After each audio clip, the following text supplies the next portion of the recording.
45 news కి స్వాగతం. AP శాసనసభ్యుల కోటాలో నిర్వహించే ఎమ్మెల్సీ ఎన్నికలకు కూటమి తరపున జనసేన అభ్యర్థిగా కొణిదెల నాగబాబు ఈ రోజు నామినేషన్ దాఖలు చేయనున్నారు. ఇక జనసేన పార్టీ అధ్యక్షులు పవన్ కళ్యాణ్ ఆదేశాలకు అనుగుణంగా నామినేషన్ దాఖలకు అవసరమైన పత్రాలను పార్టీ కార్యాలయంలో సిద్ధం చేశారు. నాగబాబు అభ్యర్థిత్వాన్ని ప్రతిపాదిస్తూ 10 మంది శాసనసభ్యులు సంతకాలు చేశారు.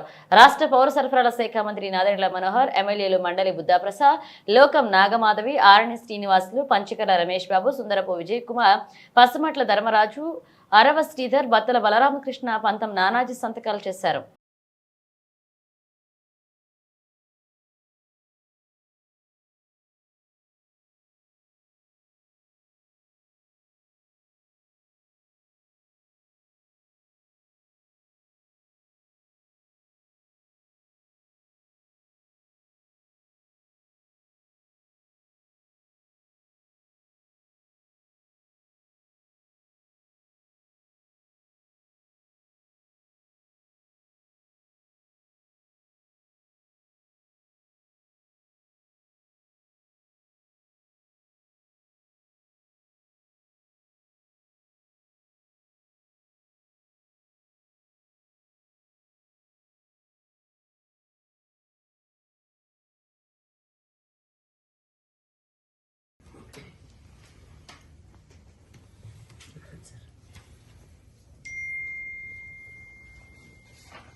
సార్ ఒక్క నిమిషం